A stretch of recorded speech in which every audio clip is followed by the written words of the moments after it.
Week 1 of the CFL season is in the book. I'm Andrew Tanner with Ultimate Sporting News, and I'm here with your Week 1 recap for the CFL.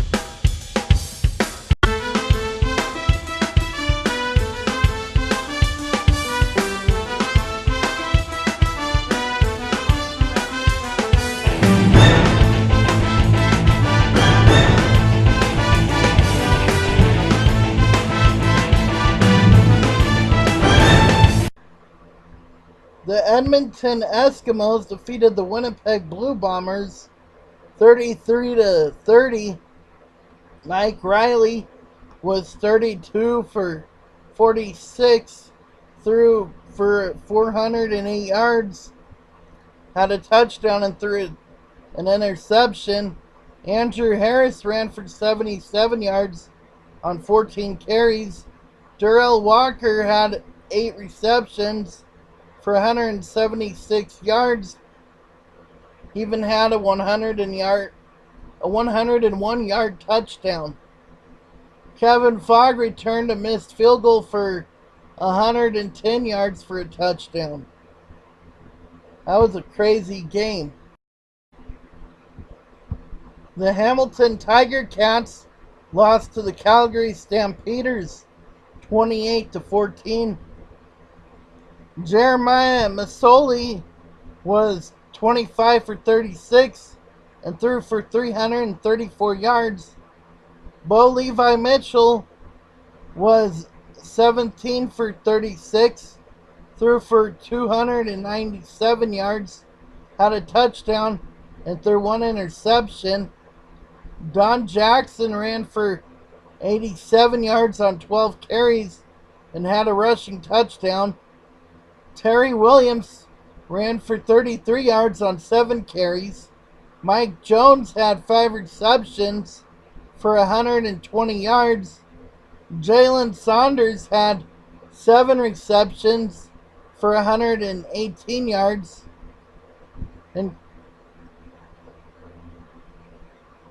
Kmar Jordan had 4 receptions for 77 yards and had 1 reception for a touchdown.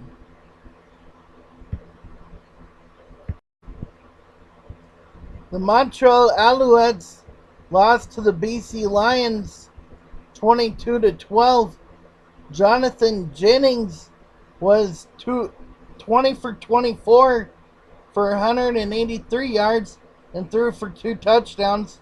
Jennings also ran for a career-high 57 yards on 9 carries. Jeremiah Johnson ran for 52 yards on 10 carries. Tyrell Sutton ran for 65 yards on 15 carries. Chris Williams had 6 receptions on 98 yards. Ernest Jackson had 3 receptions for 73 yards. BC Lions defense had an interception and 5 sacks.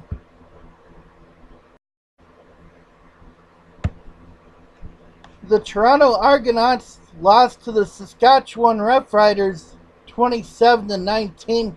Charleston Hughes had a big day. He had 3 sacks on the day as he recorded his 100th career sack in that game. Zach Collaros was 18 for 25, threw for 203 yards, and had a touchdown.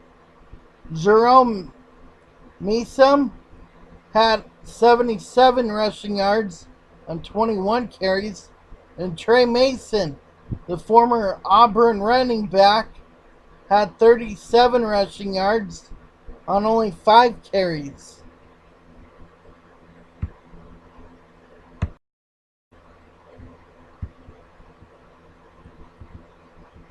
Don't start playing on your heels. There were 2 blown leads in the game between Edmonton and Winnipeg. Edmonton blew an 11 8-point lead in the first half, while Winnipeg blew an 8-point lead late in the fourth quarter on Thursday night. Calgary also scored 19 points in the fourth quarter. Not bad considering they were losing most of the game. And then you had BC, who decided to not play on their heels late in the fourth quarter and kept Montreal out of the end zone on Montreal's final drive. Thursday's opening day was a classic, and it also had two different rain delays, which helped make it the longest game in the history of the CFL.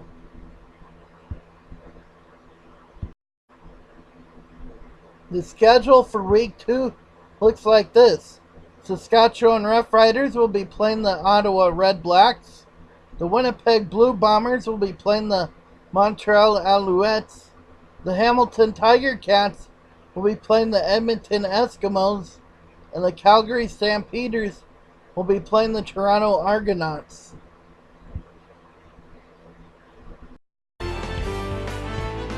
Tune in next week for a recap of week 2 and the schedule for week 3.